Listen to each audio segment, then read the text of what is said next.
Assalamualaikum teman-teman semua, selamat datang di podcast History of Portuguese Destruction bersama kelompok 1 dari kelas 11 4B. Rangkuman secara singkat tentang perlawanan bangsa Indonesia terhadap bangsa Portugis yakni di daerah Ternate, Demak, dan Aceh. Yang pertama dari daerah Ternate. Perlawanan Ternate terhadap bangsa Portugis. Dilansir dari kompas.com, Kepulauan Maluku menjadi incaran bangsa Portugis setelah berhasil menguasai Malaka pada tahun 1511.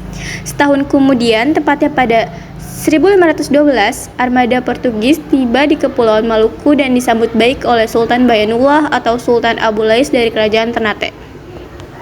Kerajaan Ternate dan bangsa Portugis sempat menjalin hubungan dagang yang menguntungkan, sebelum akhirnya aliansi mereka pecah dan terjadi pertempuran. Beberapa penyebab diantaranya adalah yang pertama, Portugis ingin memonopoli perdagangan, yang kedua, terjadinya konflik agama, yang ketiga, Portugis mencampuri urusan internal kerajaan Ternate, yang keempat, pembunuhan Sultan Khairon. Tokoh yang terlibat dalam perlawanan Kesultanan Ternate yang pertama ada Sultan Dayalu, putra Sultan Bayanuwah yang berkuasa antara 1529 sampai 1533. Karena usianya masih sangat muda, Sultan Dayalu atau Sultan Hidayatullah awalnya hanya menjadi raja boneka yang ditawan oleh Portugis. Pada 1533 ia dibebaskan dan merelakan tahatnya untuk sementara karena tidak ingin berada di bawah cengkraman kekuasaan Portugis. Ketika Sultan Dayalu meninggal, kerajaan Ternate diperintah oleh adiknya Sultan Khairun. Perlawanan Sultan Khairun kerap menyulitkan bangsa Portugis. Untuk mengatasi keadaan, Portugis memilih cara kotor dengan menipu Sultan Khairun. Sultan Khairun dibunuh pada 1570 ketika memenuhi undangan Portugis untuk berunding. Sepeninggal Sultan Khairun, tokoh yang memimpin perlawanan terhadap Portugis di Ternate adalah Sultan Ba'abullah. Dengan perlawanan yang gigih, Sultan Ba'abullah berhasil mengalahkan bangsa Portugis pada 28 Desember 1577. Dampak perlawanan Ternate terhadap Portugis.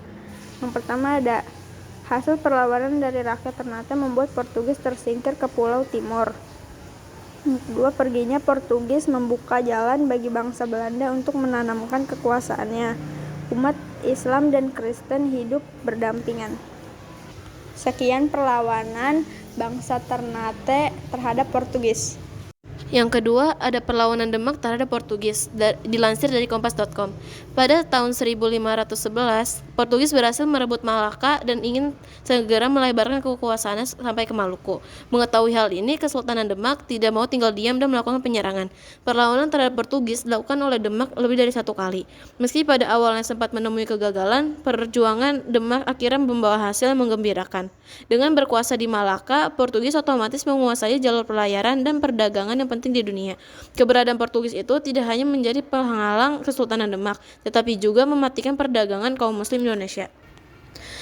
Terlebih lagi, Demak sendiri menjalankan perdagangan beras dan bahan pangan lainnya dengan Malaka. Di samping itu, kedatangan bangsa Portugis juga menyebarkan agama Katolik yang dianggap menghalangi perkembangan Islam di Nusantara. Karena sebab-sebab itulah Kesultanan Demak mengirim armadanya ke Malaka untuk menggempur kedudukan Portugis. Selain di Malaka, Kesultanan Demak juga melakukan perlawanan terhadap Portugis yang hendak mendirikan loji di Sunda Kelapa. Pada 1521, ia kembali melakukan perlawanan ke Malaka. Namun Portugis ternyata menyambut pasukan Demak dengan pertahanan yang lebih baik. Lagi-lagi Kesultanan Demak mengalami kekalahan, bahkan Pati Unus gugur di medan perang. Pada 1527, pasukan gabungan Demak, Cirebon, dan Banten diberangkatkan untuk membendung pengaruh Portugis di Sunda Kelapa. Akhirnya, pada 22 Juni 1527, Sunda Kelapa berhasil direbut oleh Fathahillah yang kemudian mengubah namanya menjadi Jayakarta.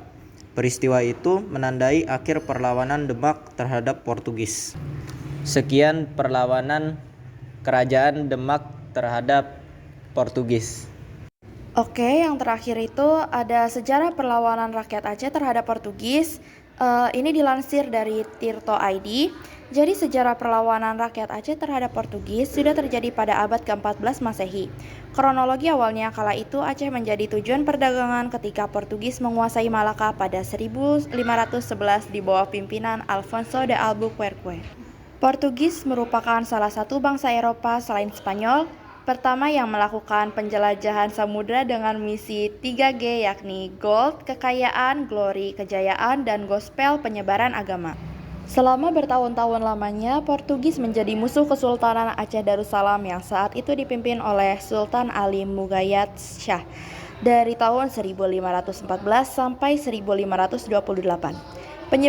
Penyebab terjadinya perlawanan rakyat Aceh terhadap Portugis adalah sebagai berikut. Ambisi Portugis yang ingin memonopoli perdagangan di wilayah Aceh. Portugis melarang orang-orang Aceh berlayar untuk berdagang melewati Laut Merah dan penangkapan kapal-kapal Aceh oleh Portugis. Rakyat Aceh kembali menyerang Portugis pada masa pemerintahan Sultan Iskandar Muda pada tahun 1607 sampai 1636. Serangan di tahun 1629 itu mampu membuat Portugis di Malaka kewalahan. Sultan Iskandar Muda juga melakukan blokade perdagangan agar kekuatan Portugis di Malaka goyah karena ketiadaan barang yang bisa dibawa ke Eropa.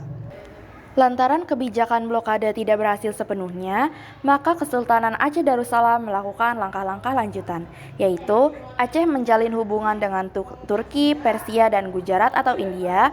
Aceh memperoleh bantuan yaitu kapal, prajurit, dan makanan dari komunitas Muslim di Jawa. Kapal-kapal dagang Aceh dilengkapi dengan persenjataan yang memadai dan prajurit tangguh. Selain itu, Aceh juga meningkatkan kerjasama dengan Kesultanan Demak di Jawa dan Kesultanan Goa di Makassar.